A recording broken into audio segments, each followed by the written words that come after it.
So, hypothetically, what would happen if you did not consume any caffeine for 30 days?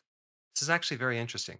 Over 85% of adults in the US consume some type of beverage that gives them caffeine, usually in the form of coffee or tea. Children consume a tremendous amount of caffeine doing sodas and energy drinks. Now, I will totally admit this right up front. I am addicted to coffee. Okay. But I don't have that much. I mean, it looks like this cup is really large, but if you get the relative size, it's pretty small. This is how much coffee I have every single day, only in the morning, simply because I used to abuse it in college. I used to drink pots of very, very strong coffee. It kind of burnt out my adrenals. But caffeine is the most widely consumed mind altering drug on the planet. And people drink it out of habit. They just like the taste. Some people drink it to increase their energy.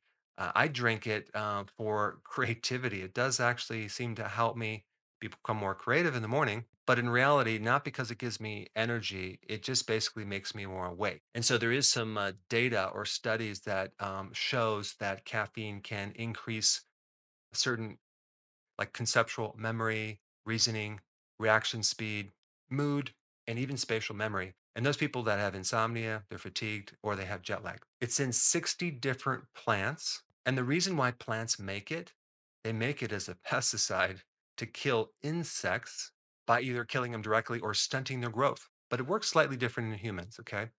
In humans, it's involved in a very specific neurotransmitter called adenosine. Now, adenosine has many different functions in the body. One of the ones that relate to caffeine is that it's involved in the promotion of your sleep cycles. So it helps you go to sleep at night. So let's pretend this is adenosine, the neurotransmitter, and this is the receptor to activate it, okay, in the cells. So it goes in there and then it opens up this, which basically activates your ability to start feeling tired and sleepy. So that's what adenosine does. But what caffeine does is it comes in there and it goes into the receptor for adenosine, like that, preventing adenosine to go into that receptor. So now we block this sleep molecule. So you become more awake. So that's really what's happening at the cellular level. And of course, the more chronically you drink caffeine, the receptor downgrades to the point where you need more and more caffeine to create the same effect. So we talked about some of the positive things about caffeine. What are some of the negative things that would maybe motivate you to not do caffeine for a month? Well, a lot of people have various symptoms that they might not associate with that caffeine, like anxiety, high blood pressure, high pulse rate, arrhythmias, the loss of fluid, digestive problems like gastritis or increased acid in your stomach. And the other thing that people don't realize about coffee is that there's a very high level of molds. There's two specific molds that grow in coffee. And that mold can create allergies, it can create irritation to the liver, especially for those people that are sensitive. And this mold is more of a problem in decaf. Okay. Why? Because the chemical caffeine in plants normally inhibits mold growth, which is interesting. So the more the coffee is processed, like in instant coffee, for example, you have higher levels of mold. And this creates mold toxins called mycotoxins. And these can affect the liver for those people that are sensitive, especially if you're getting a lot of this mold.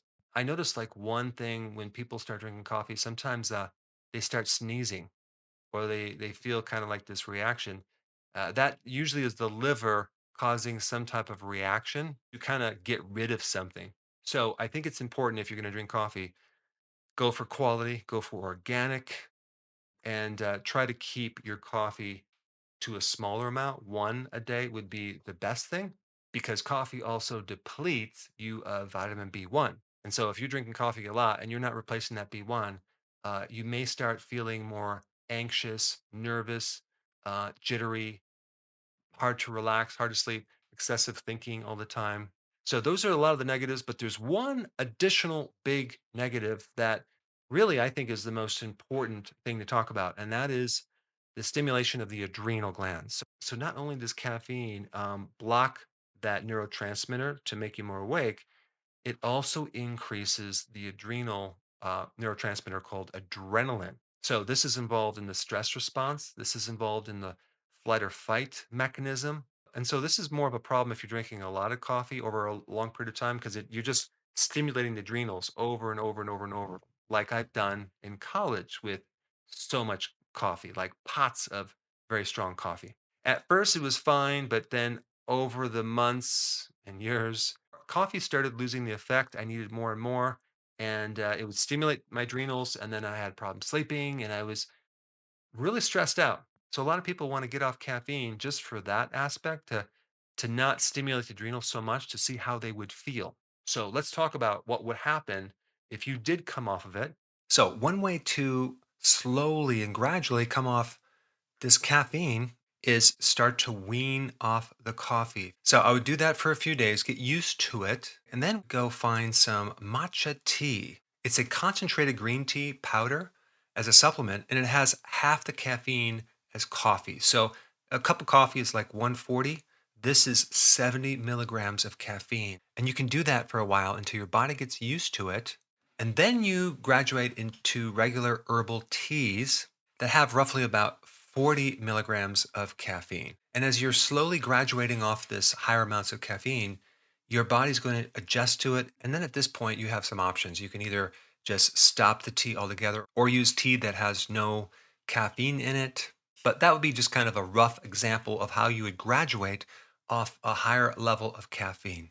And then I'll give you solutions on how to transition without going through all those withdrawal symptoms. So number one, I think you would definitely feel less anxiety. You would have actually more B1, so you'd feel more calm. You would definitely have better sleep, which will then give you more energy during the day. Your blood pressure might just go normal. Your pulse rate will come down. If you had any type of arrhythmias or heart palpitations, those would probably disappear. You may even notice that your teeth are better because coffee does stain the teeth, and so does tea. And you might even find there's benefits to the liver because there's going to be less mold activation of some allergy that you might have. But I think the biggest thing is you're going to have less stimulation of the adrenals. You're going to have better adrenals that are not going to be stimulated so often. So, what are some good things you can do? You can do this very gradually by just going from coffee to tea because tea has less caffeine. You're going to find that these receptors start to adapt to the point where you have much less withdrawal symptoms as you go through this because sometimes these withdrawal symptoms could last for maybe an entire week. Usually not more than a week, but it could happen in a week where you get headaches, dizziness, you feel tired, mood changes, irritableness. Number two, herbal coffee substitutes like Ticino, and there's many others as well. And some of them are actually quite good, so you can experiment with that. Also, I would recommend taking B1 and B12. Those two can actually greatly reduce the withdrawal symptoms. But I think there's some other things you can do as well, like take adaptogens. Ashwagandha is awesome. It helps you tolerate stress. Well, certain mushrooms give the adaptogen effect. Another one would be lemon balm tea. So these are just things to make the transition easier. But I think for a lot of people, it's definitely worth trying, especially if you drink a lot of coffee and you have some of the symptoms that I mentioned. Now, since we're on the topic of, something preventing your ability to sleep, I think a good night's sleep is a very important thing in strengthening your adrenal and also decreasing the need for caffeine. I'm going to give you one little tip that I don't have in other videos. If you're sitting in front of a TV or your computer or your cell phone, that blue light in the monitor greatly messes with your melatonin, which can affect your sleep. So if you were to get a blue blocker type shades like this and wear these the last 2 hours before you go to sleep, you will find some amazing things happen. I've been using this recently and just like 2 hours before I go to sleep, and I start to get tired a lot faster because I'm filtering that blue light that keeps you up at night. Now, if you want to get more information about sleep and wake up feeling refreshed, you have to watch this video right here. Check it out.